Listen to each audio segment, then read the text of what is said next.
안녕하십니까. 아주대학교 경영학과의 박우환입니다.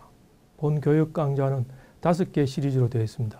협상 능력을 키우고 분쟁 조정 능력을 배양하는 그런 것들로 구성되어 있습니다. 여러분 협상 능력 제고에 큰 도움이 되길 바랍니다. 자, 이번 시간은 협상 조정 전략과 전술의 5가지 강의 시리즈 중에 두 번째 해당되어 있습니다. 여러분들의 협상 스타일을 한번 파악하고 그 협상 스타일에 맞는 협상 방법을 한번 살펴보고 그 다음에 협상에 대해서 굉장히 두렵게 생각하는 분들이 계십니다. 그분들에게 좀 교훈을 드리는 이런 시간을 갖도록 하겠습니다. 자, 먼저 여러분들 협상 스타일을 한번 파악해 보겠습니다. 이건 토마스 킬만이 작성한 Conflict Mode Instrument라고 해서 표준화된 그런 설문지입니다.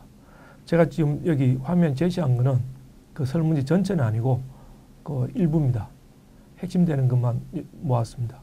여러분들 이 설문지 필요한 경우에는 인터넷에서 검색해 보시면 전 원문을 찾아볼 수 있을 것입니다. 자, 여러분들 번호에서 1, 2, 3, 4, 5 5가지가 이렇게 있는데 이 5가지에 해당되는 문항들 보시고 여러분들의 스타일에 맞는 걸 하나 골라 보십시오. 5가지 중에. 자, 먼저 나는 상대와 문제가 생겼을 때, 상대방하고 문제 생겼을 때 그 해결을 상대방에게 맡긴다. 또는 나는 불필요한 관계 악화를 일으키는 일은 가능하면 피한다. 이런 분이면 1번에 동그라미 치십시오. 또는 두 번째, 나는 상대방의 감정을 살펴서 좋은 관계를 유지하려고 노력하는 편이다. 나는 가끔 내가 하고 싶은 바가 있어도 상대방을 위해서 단념한다. 상대방을 위해서 단념하고 상대방 쪽으로 배려를 해준다. 그러면 2번에 동그라미 치십시오. 자, 세 번째, 나는 내 문제와 상대방 문제 모두를 다 처리한다. 내 것도 처리하고 상대방 것도 처리하고 또는 내 이익도 챙기고 상대방 이익도 챙겨주는 이런 쪽으로 간다는 얘기고, 나는 모든 쟁점과 의견을 지체 없이 다 내놓는다. 난 내 생각을 상대방에게 다 내놓는 편이다. 이런 분이면 3번에 동그라미 치시고, 그럼 네 번째, 나는 보통 목표를 추구하는 데 있어서 나는 아주 단호하게 내 목표를 추구한다. 달성하려고 노력한다는 얘기죠. 그 다음 내 견해를 관철시키는 편이다. 이런 분은 4번에 동그라미 치십시오. 그 다음에 나는 타협해서 절충안을 구한다. 절충안이라는 게 뭐냐 하면 반씩 양보예요. 내가 반 양보, 상대방 보고도 야 너도 반 양보해라. 그렇게 해서 우리 중간에서 타협하자 이렇게 하는 방식입니다. 또는 나는 몇 가지를 포기하고 그 대신 다른 걸 얻는다. 내가 한 2개 포기하는 대신에 내가 원하는 거 2개 주라. 이렇게 해서 상대방하고 타협하는 이런 방법. 만약 그런 식이면 5번에 동그라미 치십시오. 자, 이러면 1, 2, 3, 4, 5 중에 어디에 해당됩니까? 다 골랐네요. 자, 그러면 여러분들의 협상 스타일을 한번 보겠습니다. 자, 1번에 해당되는 분들, 이런 분들은 협상 스타일을 회피형이라고 합니다. 자, 두 번째는 배려형이라고 얘기하고, 세 번째는 윈윈형이고, 네 번째는 강요형, 5번째는 절충형. 이렇게 저희들이 스타일 명칭을 붙이게 됩니다. 각각에 대한 설명은 이렇습니다. 이 5가지 협상 스타일 뭘로 나누느냐 하면 의사결정의 독단성입니다. 자기 이익대로 의사결정하는 건지 아닌지. 그 다음에 밑 X축은 상대방과의 협력입니다. 상대방과 어느 정도 협력해주느냐, 또는 상대방에 대해서 상대방 이익을 어느 정도 챙겨주느냐, 이게 되겠습니다. 협력적이라는 얘기는 상대방 이익을 많이 챙겨준다는 얘기입니다. 비협력적이라는 얘기는 상대방 이익을 챙겨주지 않는다는 얘기고 내 이익을 챙긴다는 얘기죠. 이쪽은 나의 이익을 챙기는 쪽입니다. Y축은 의사결정이 내가 독단적으로 결정을 하는 건지 아니면 이건 내가 내 독단으로 내가 결정을 한다는 얘기고 이거는 결정을 상대에게 맡긴다는 얘기입니다. 그게 낫다는 얘기는. 자, 그래서 이 5가지 스타일이 나타나는데 이 회피형은 첫째, 회피형은 뭐냐 하면 의사결정 자체를 상대방에 맡겨요. 맡기고 내 이익은 챙기는데 상대방으로 하여금 맡겨버립니다. 의사결정은 상대방에 맡기고 내 이익은 뭐냐 하면 이때 나의 이익은 갈등에서 벗어나는 게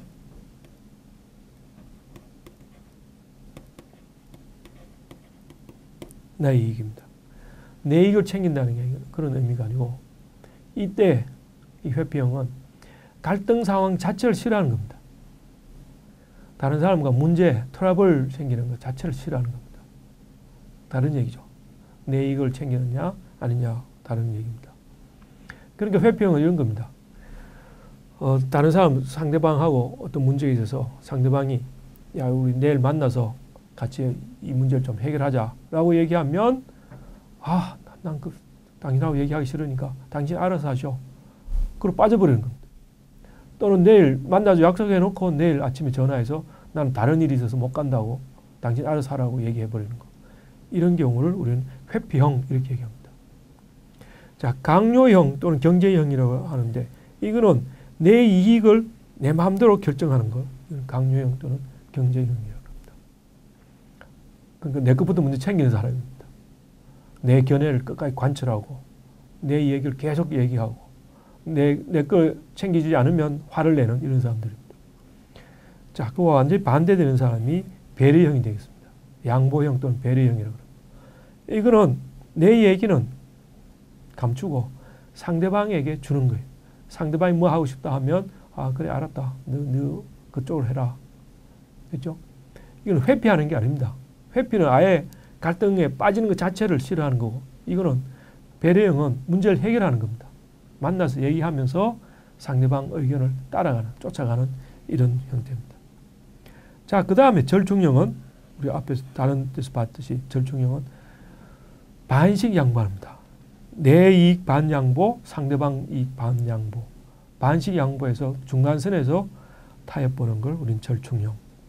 윈윈형, 통합형이라고 얘기하는데 이거는 내 이익도 다 챙기고 상대방 이익도 다 챙기는 거 됐죠? 이게 바로 이제 윈윈형이 되겠습니다. 자, 여러분 이 5가지 형태 중에 유형 중에 어디에 해당되는가요? 자, 이 5가지 유형 중에 강요형은 글자 그대로죠, 그죠? 이런 분들은 이제 협상하는데 상대방이 굉장히 어려워합니다. 그럼 이런 분들은 협상에서 좋은 결과를 얻느냐 어떨까요? 좋은 결과를 얻을까요? 이런 사람들은 대개 윈루즈로 가겠죠, 그죠? 윈루즈로 갈 겁니다. 자기가 이기거나 아니면 상대가 이기거나 자기가 지거나 상대가 지는 윈루즈형으로 갈 가능성이 많습니다. 그러니까 결과는 이길 때도 있고 질 때도 있습니다. 윈윈 결과는 못 얻습니다. 절충형은 어떻습니까? 이 반씩밖에 못 얻죠. 나도 반, 상대도 반. 협상에서 제일 피해야 될 게 이 회피형들입니다. 회피형들은 갈등 자체를 싫어해요. 조직에 보면 이런 분들 있죠, 사실. 이런 분들은 한편으로 보면 굉장히 인간성이 좋은 분입니다. 누구와 적이 없어요. 어느 누구도 적으로 만들지 않고 다 두루두루 좋습니다. 다 두루두루 좋은데 그런 분이 만약 회피형이라면 이런 분들은 조직에 문제가 생깁니다. 옆에 있는 배려형하고는 다른 얘기입니다. 그죠? 배려형은 상대방하고 얘기를 하면서 대충 이제 상대방 이익을 챙겨주고 내 걸 약간 양보하면서 상대방이 이걸 챙겨주는 건데, 회피형은 아예 빠져버리는 겁니다. 문제 해결 자체를 안 하려고 해요. 이런 분들 조직에 있죠. 그래서 인간성이 좋다고 얘기하는데 두 가지 유형입니다. 회피형이 있고 배려형이 있습니다. 인간성 좋은 분이 배려형이면 조직에 두루두루 다 좋은데, 회피형은 사람은 좋은데 막상 문제가 생기면 도망가 버리는 이런 형이죠. 그래서 회피형은 협상에서 제일 피해야 됩니다. 이런 회피형의 스타일 가진 분들은 본인이 훈련을 좀 하셔야 됩니다. 문제 상황, 갈등 상황에서 피하지 마시고 그걸 직면해서 그걸 뚫고 나가는, 해결해가는 훈련을 하십시오. 그러면 충분히 여러분들이 좋은 협상이 될 수 있습니다. 자, 그 다음에 윈윈형은 이제 전형적으로 나도 챙기고 너도 챙기는 이런 분들이 있죠. 자, 이런 분들은 조금 깐깐할 수도 있습니다. 배려형은 참 마음씨 좋은 분인데, 윈윈형들은 되게 좀 깐깐합니다. 그렇지만 깐깐하지만 결과는 돌이켜보면 결과는 윈윈이 나타납니다. 이런 보스를 만나면 참 좋죠. 일하기는 좀 어려운데 해놓고 나면 그 보스인데도 좋고 팀원인 나도 그걸로 해서 인정을 받는 뭐 이런 게 될 겁니다. 자, 회피형을 위해서 제가 참고로 하나 더 말씀드리려고 합니다. 자, 협상인이 가져야 될 마음가짐은 누구든지 어떤 거든지 협상할 수 있다라는 생각을 하십시오. 영어로 이제 anything negotiable 이렇게 얘기하는데, 어떤 것도 협상할 수 있다. 그런 책 제목도 있습니다. 상대가 누군지 보고 그 상대를 보고 지레 겁먹고 협상을 포기해서는 안 된다. 상대가 아무리 거세게 나와도 그 사람에게는 약점이 있고 그 사람이 주장하는 데 보면 허점들이 있습니다. 그걸 찾아서 협상을 하시면 됩니다. 자, 이런 거죠. 하나님과도 협상이 가능합니다. 전지전능하신 하나님하고 예수님하고 협상이 가능할까요? 다 가능했습니다. 그 뒤에 나옵니다만 성경에 그런 게 나옵니다. 임금과도 협상이 가능합니다. 여러분 그 시간이 좀 나면 조선 왕조실록 꼭 한번 보십시오. 조선 왕조실록을 보면 신하가 임금하고 협상하는 장면이 굉장히 많이 나옵니다. 이런 겁니다. 임금이 어떤 명령을 내립니다. 명령을 내리면 신하가 전하, 그건 법도에 어긋난다 이렇게 이제 반대를 합니다. 그 사실 임금 어명인데 거기에 대해서 이제 이의를 제기하는 이런 장면들이 뭐 군데군데 굉장히 많이 나옵니다. 그리고 어떤 경우에는 신하들의 그 이의 제기가 관철되는 경우도 있습니다. 어떤 경우는 임금이 이긴 경우도 있지만 신하들이 이기는 그런 경우도 조선왕조실록에 많은 장면이 보입니다. 자, 그래서 회피형들은 절대 협상을 두려워하지 마시고 협상인하고 맞받아쳐서 그걸 돌파해 나가는 그런 훈련을 하십시오. 자, 다음 장면에서는 하나님하고 그러면 어떻게 협상을 했는지 성경에서 한번 보겠습니다. 이거는 종교적 목적하고는 전혀 상관없습니다. 저희들 이 장면은 협상론 강의할 때 늘 예를 드는 그런 장면입니다.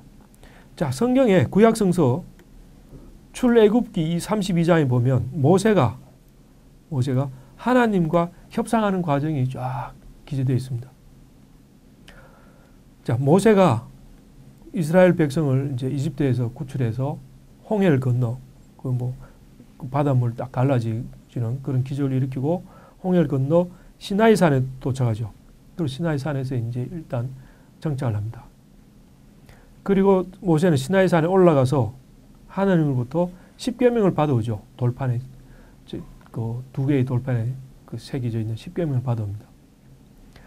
그 사이에 이제 광야에 남아 있는 시나이 그 평야 광야에 남아있는 이스라엘 백성은 모세가 안 돌아와요. 모세는 산에서 모세가 산에 있는 동안에는 모세에게는 시간이 천천히 흘렀는데 광야에 남아있는 이스라엘 백성에게는 시간이 굉장히 빨리 지나갑니다. 상당히 오랜 시간이 흘러도 모세가 안 돌아오니까 이스라엘 백성들은 이제 모세를 원망하기 시작합니다. 이 광야에 먹을 것도 없고 이 척박한데 남겨져 있으니까 차라리 이집트에 노예로 있을 때가 더 행복했다. 뭐 이런 불만까지 하고 자기들에게 신이 필요하다. 그래서 금송아지를 만들게 되죠. 금송아지를 만들어서 이제 숭배를 하는 이런 때까지 이제 나가게 됩니다. 이때 모세가 십계명을 들고 이제 돌아오죠. 돌아와 보니까 금송아지를 만들어서 숭배하는 걸 보게 됩니다. 그런데 십계명 1번에 우상을 섬기지 마라. 이게 1번에 되어 있습니다. 이 1번 때문에 이제 하나님이 진노하죠. 저런 금송아지 우상을 섬기다니. 저런 나쁜 백성들, 이제 저런 백성들을 멸족시키려고 합니다. 여기에서 이제 모세하고 하나님하고 협상하는 과정이 나타나게 됩니다. 보시죠. 이 성경에 출애굽기 32장에 이렇게 되어 있습니다. 이게 그대로 적었습니다. 모세가 그 하나님 여호와께 구하여 가로되 여러분 읽어보시면 이 성경 구절이 굉장히 어렵습니다. 쉽게 번역하면 되는데 옛날에 번역해서 그런지 굉장히 어려워요. 저도 이거 처음 읽을 때는 굉장히 어려웠습니다. 무슨 말인지 몰랐는데 여러 번 읽어봐야 이제 뜻이 통합니다. 하나님께 이제 얘기를 합니다. 여호와여 하나님 여호와여 어찌하여 그 큰 권능과 강한 손으로 애굽 땅에 인도하여 내신 주의 백성들에게 진노하시나이까. 지금 현대 문어가 아니죠. 현대 문체가 아니기 때문에 굉장히 어려운데 내용은 이렇습니다. 하나님이여 어떻게 해서 그 큰 힘으로 그죠? 애굽이 이제 이집트입니다. 이집트에서 구출해낸 인도해낸 그 백성 당신의 백성에게 대해서 진노합니까? 이제 이런 얘기를 합니다. 어찌하여 애굽 사람으로 이르기를 여호와가 화를 내려 그 백성을 산에서 죽이고 지면에서 진멸하려고 인도하여 내었다 하게 하려 하시나이까? 되게 어렵죠. 내용은 이렇습니다. 그 다음에 모세가 또 계속 이어서 얘기하기를 하나님께 얘기합니다. 애굽 이집트 사람으로 이르기를 이집트 사람이 앞으로 이렇게 얘기할 거다 이겁니다. 여호와가 하나님이라는 사람 신이 화를 내서 그 백성을 시나이 산에서 죽이고 땅에서 전부 죽여버리려고 진멸하려고 이집트에서 불러냈다. 이런 얘기를 이집트 사람이 하게 하려 하시나이까. 만약 하나님이 이 백성들 다 죽여버리면 이집트 사람들이 뭐라고 얘기할 겁니까? 이런 얘기죠. 아마 이집트 사람들은 여호와라고 하는 신이 자기 백성들 다 죽이려고 이집트에서 데리고 나갔다. 이런 얘기 할 게 아니냐. 이런 얘기죠. 그 다음에 이제 모세가 주의 맹렬한 노를 거치시고 뜻을 돌이키사 주의 백성에게 이 화를 내리지 마십시오. 그러니까 주여 제발 화를 내지 마시고 그런 벌을 내리지 마십시오. 이렇게 이제 간청을 합니다. 자, 그 다음 이어서 또 이런 얘기도 합니다. 주의 종 아브라함과 이삭과 이스라엘을 기억하소서. 그 다음에 이제 또 다른 얘기를 하나 더 붙입니다. 성서에 보면 이전에 하나님이 아브라함하고 이삭하고 이스라엘 그 선조죠. 이분들에게 약속한 게 있습니다. 뭘 약속했냐면 주께서 주를 가리켜 그들에게 맹세하여 이르시기를 주께서 주 당신을 스스로 가리키면서 맹세한 게 있습니다. 뭐냐면 내가 너희 자손을 하늘의 별처럼 많게 하고 나의 허락한 이 온 땅을 너희의 자손에게 주어 영영한 기업이 되게 하리라 하셨나이다. 이것도 되게 어려운 문장이죠. 이런 얘기입니다. 주께서 본인 당신께 스스로를 가리키면서 이렇게 맹세하셨습니다. 뭐냐 하면 내가 너희 자손을 하늘의 별처럼 많게 하겠다. 너희 아브라함 너들 자손을 하늘의 별처럼 많게 번창시키게 하겠다. 그리고 이 허락한 이 온 땅, 이 땅 전체를 너희 자손에게 줘서 영영한 기업이 되게 하리라. 제가 이 문장을 보고 왜 갑자기 회사 기업이 나오냐 이상해서 영어 원문을 보니까 그게 아니고 인헤리턴스예요. 영어 원문이 인헤리턴스, 유산입니다.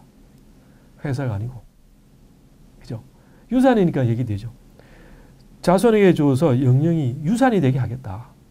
영영 이 땅을 갖게 하겠다. 그 얘기죠. 모세가 이제 하나님에게 이런 약속을 이제 다시 상기시킵니다.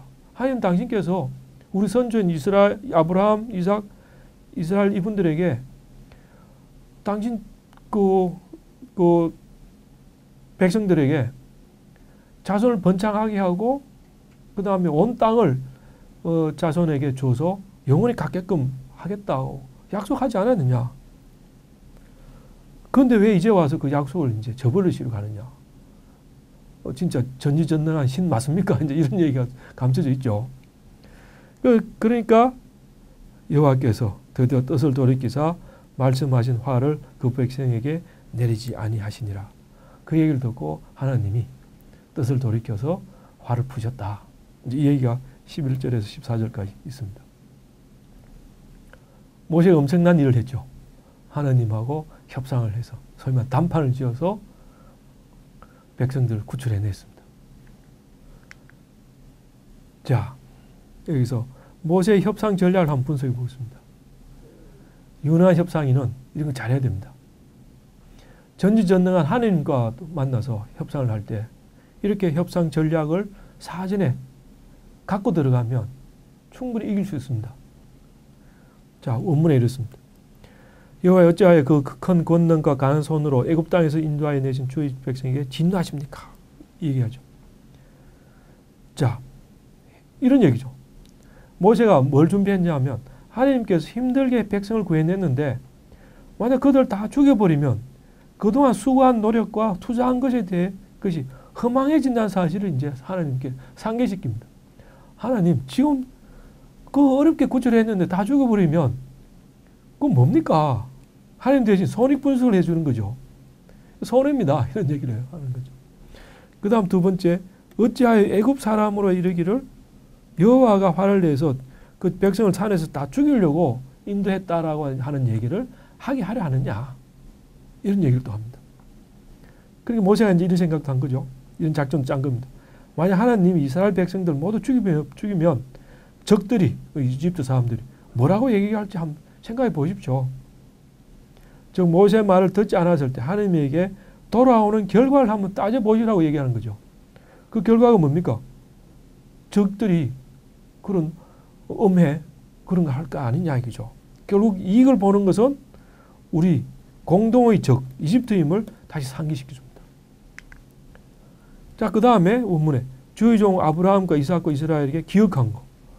그 약속하신 거 다시 한번 상기해 보라고 얘기합니다. 하나님은 신이니까 약속은 항상 지켜야지. 어떻게 신이 한번 약속했다고 해서 사정 변했다고 약속을 안 저버리냐. 신이면 미리 그런 약속을 하기 전에 미리 그런 거 다 예측하시고 약속하셨어야지. 그렇게 조금 상황이 바뀌었다고 약속을 어떻게 어기십니까? 그죠? 약속을 어기는 하나님이라는 오명을 뒤집어 쓰지 마시라고 은근한 협박입니다. 그죠? 이렇게 얘기하니까 하나님이 이건 내가 실수했구나 라고 생각하고 결국 하나님이 양보를 하셨다. 이런 얘기죠. 어떻습니까? 회피형 여러분들 절대 회피하지 마시고 협상에 임하십시오. 회피형 아닌 분들도 여러 이 사례를 보면 교훈을 받을 수 있습니다. 어떤 교훈이 있습니까? 첫째, 상대가 아무리 파하고 세다고 해도 주눅 들지 마십시오. 준비만 잘하면 됩니다.